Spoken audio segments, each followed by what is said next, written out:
Hola, ¿qué tal? Bienvenidas, bienvenidos a una nueva edición de Compilando Podcast. Puede que solo sea una acumulación de los últimos años, pero 2025 ha sido, probablemente, uno de los años más importantes para GNU Linux de las dos últimas décadas. No porque haya salido una versión milagrosa, no porque de pronto todo el mundo lo haya instalado en su ordenador, sino porque sin hacer ruido, sin campañas publicitarias, sin anuncios en prime time, Linux ha consolidado su dominio en todos los frentes claves del mundo digital. Servidores, cloud, inteligencia artificial, sigue desarrollándose en el gaming de forma exponencial y por supuesto también presente casi al 100% en la supercomputación. A pesar de esta evolución que este año sé que va a tocar máximos, no quiero olvidar las decepciones que también estamos recibiendo con los cambios de licencias, las restricciones en aplicaciones y recursos que antes eran libres o al menos open source y bueno, de ello ya hablamos en un anterior episodio de Compilando Podcast. Pero hoy hablaremos, al ir cerrando el 2025, no solo del estado de Linux. Vamos a hablar de algo más concreto, de una consolidación de GNU Linux por muchos motivos y de un año en que parece que, aunque no vaya a ser el año de Linux en el escritorio, evidentemente,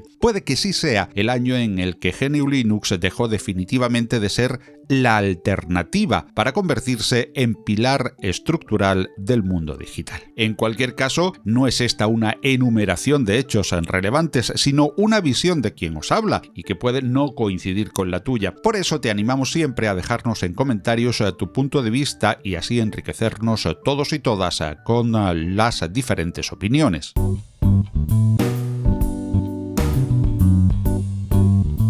Y comenzamos hablando del escritorio GNU Linux en 2025. El que podríamos llamar el año de una consolidación real, quizás no por hechos del propio 2025, sino por el acumulativo, como en muchos casos de los que vamos a hablar, al ser este el último de una serie de periodos destacados. Durante muchos años el escritorio Linux fue una promesa permanente, siempre estaba a punto de despegar, pero 2025 ha sido un año distinto. No ha sido un año de explosión, eso sí, pero quizás, como decía, de acumulación. Ha sido un año de consolidación silenciosa. Wayland se ha asentado definitivamente como estándar gráfico. Genome ha fortalecido su apuesta por coherencia y estabilidad. KDE Plasma ha alcanzado uno de los niveles más altos de rendimiento y personalización de su historia. Las grandes distribuciones han apostado por estabilidad real para el usuario final de escritorio. En 2025, usar Linux en el escritorio ya no es un acto militante, y esto viene, como decíamos anteriormente, de años atrás, pero hablamos de consolidación en el año que cerramos en días.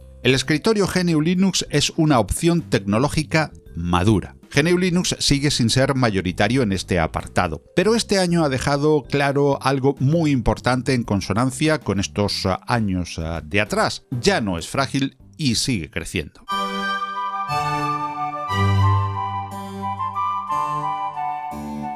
Si entramos en el mundo de los servidores, el cloud o la IA, 2025 es el año en que Linux gobierna sin discusión. Servidores, cloud, edge computing, inteligencia artificial, big data, todo esto funciona sobre Linux sin debate y sin una alternativa real. Las grandes infraestructuras tecnológicas del planeta funcionan sobre Linux.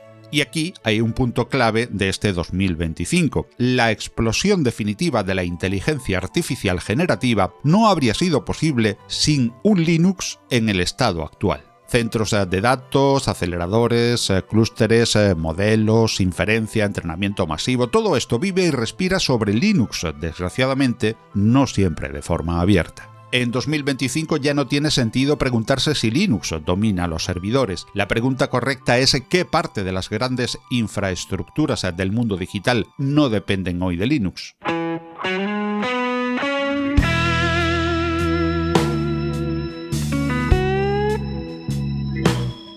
Y si hasta ahora hemos hablado de una acumulación más que de hechos concretos del 2025, este año sí ha marcado puntos de inflexión importantes en el gaming. Permitidme ponerme algo poético, aunque no tenga aptitudes para ello, y declare que dentro del gaming, en el 2025, este ha sido el año en que Linux dejó de pedir permiso. Durante décadas, el gaming fue el talón de Aquiles de GNU Linux, o uno de ellos importante, siempre con matices, siempre con excusas, siempre con promesas. 2025 ha sido el año en el que ese relato ha muerto definitivamente. Steam Deck ha consolidado la idea de una plataforma de juegos de Linux viable, comercial y respetada, que ya venía de estos años atrás. Y detrás de ese cambio cultural hay unas piezas claves, entre las que destaca Proton. En este 2025 que se nos va, miles de juegos AAA funcionan en Linux sin que el usuario tenga que saber qué hay por debajo. Simplemente instalas, ejecutas y juegas. Este año, GNU Linux ya no ha sido la plataforma alternativa para jugar, ha sido una plataforma normal para millones de jugadores que va en crecimiento según todas las estadísticas.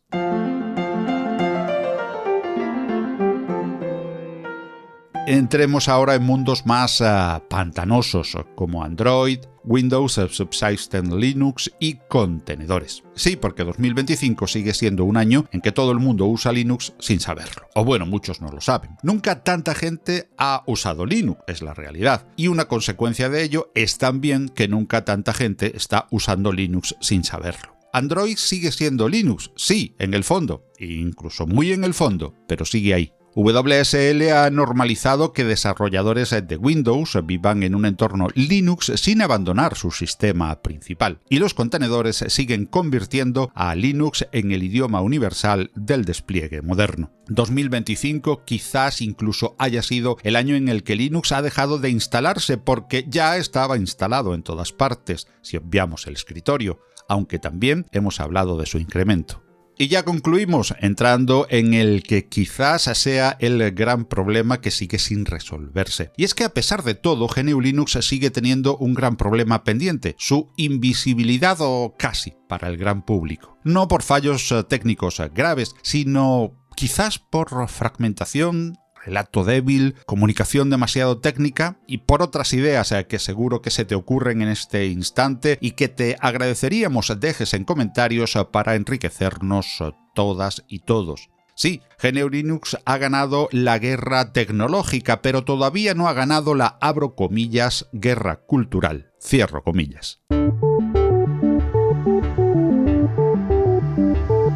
No, 2025 no ha sido el año de Linux en el escritorio, pero sigue ganando usuarios y a mayor ritmo. Sin embargo, 2025 ha sido algo muy importante. Ha sido el año en que Linux ha quedado definitivamente confirmado como la base del mundo digital moderno. No salen anuncios, no protagoniza campañas, no se venden escaparates, pero sin él, 2025 habría tenido una existencia tecnológica totalmente diferente. Por eso, este episodio se llama como se llama, 2025 Año GNU Linux. No porque todo el mundo lo use consciente y consistentemente, sino porque todo el mundo depende de él, lo sepa o no. Y esa es una de las formas más puras de triunfo tecnológico que existen, aunque aún hay muchas tareas pendientes. Gracias por haber estado una vez más en Compilando Podcast. Seguro que tienes opiniones al respecto de estas reflexiones de hoy y de cómo ha sido para ti el 2025 en GNU Linux. Seguro que discrepas de mucho o de todo lo que he contado y eso es enriquecedor. Pero para ello te pedimos que compartas, comentes y nos hagas saber tu punto de vista en los comentarios de las diferentes plataformas o en redes sociales. Te agradecemos la escucha y te leemos u oímos si te animas a mandar un audio. Saludos y hasta el próximo Compilando Podcast.